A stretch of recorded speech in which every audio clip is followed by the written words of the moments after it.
Inilunsad ng Police Regional Office Cordillera Administrative Region ang gulong ng Swerte Project na ginanap sa Multipurpose Center Camp Major Bado Dangwala, Trinidad, Benguet, ikalawa ng Setyembre taong kasalukuyan.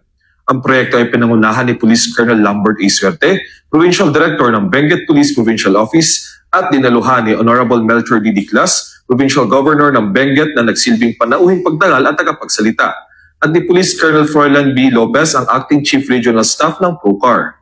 Dumalo din sina Attorney Zane Mark B. Bongayon ng National Police Commission CAR, CNT Builder, mga membro ng Provincial Advisory Group for Police Transformation and Development ng Benguet PPO, mga kinatawan mula sa iba't ibang ahensya ng gobyerno at mga stakeholders. Binigyang diin ang kaganapan sa pamagitan ng pamamahagi ng tulong sa mga benepisyaryo. Siyang natauhan ng PNP ang tumanggap ng tulong pinansyal at hygiene kits. Bukod pa rito, 16 na sibilyan ang binigyan ng wheelchairs at food packs. Ang mga ito ay pinondohan ng mga donasyon mula sa CNT Builders at mula sa nalikom na pondo sa Funshoot 2025 event na ginanap noong 14 ng Agosto taong kasalukuyan na pinangunahan ng Benguet PPO PAG-PTD. Sa kanyang mensahe, ipinahayag ni Governor Diclas ang kanyang pagpapahalaga sa pinagtulungang pagsisikap sa pagitan ng PNP at mga lokal na pamahalaan upang mapabuti ang buhay ng mga taga-Cordillera. Binigyang diin niya ang kahalagahan ng pagbuo ng Healthier Benguet sa pamamagitan ng pagbabahagi ng responsibilidad at diwa ng bayanihan.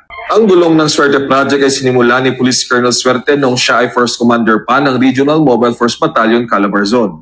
Ang pangalan ng proyektong Swerte ay hango sa kanyang apelyido na sumisimbolo sa pag-asa, pagpapatuloy at pagbabahagi ng pag-unlad. Ang inisyatibong ito ay nagsisilbing patunay sa dedikasyon ng PNP sa serbisyong may malasakit at pakikipagtulungan sa komunidad, na tinitiyak na ang pag-unlad ay patuloy na sumusulong para sa mga taga-Benguet at sa buong rehiyon ng Cordillera. Ito na siguro yung parang binigay ng Panginoon sa akin para maghanap ng mga natutulungan natin ng mga pinanggigis.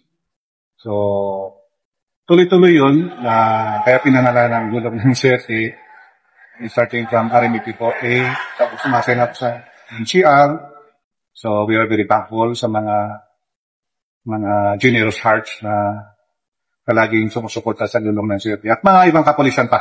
Kasi adapted yan ng mga ibang units na rin. Aros, karamihan na ng units ay na PNP ay nagbibigay na rin ng wheelchair because nakita nila kung ano yung saya. Kasi kung minsan masasabi natin na overlook sila. Hindi masyadong napapansin sa community na meron palang mga ganyan na nangangailangan. Mula rito sa Police Regional Office Cordillera Administrative Region, ako ang inyong PNN Correspondent, Patrolman Christian Cruz ng Mountain Province Police Provincial Office. Alagad ng batas, tagapagtaguyod ng Balitang Pulis.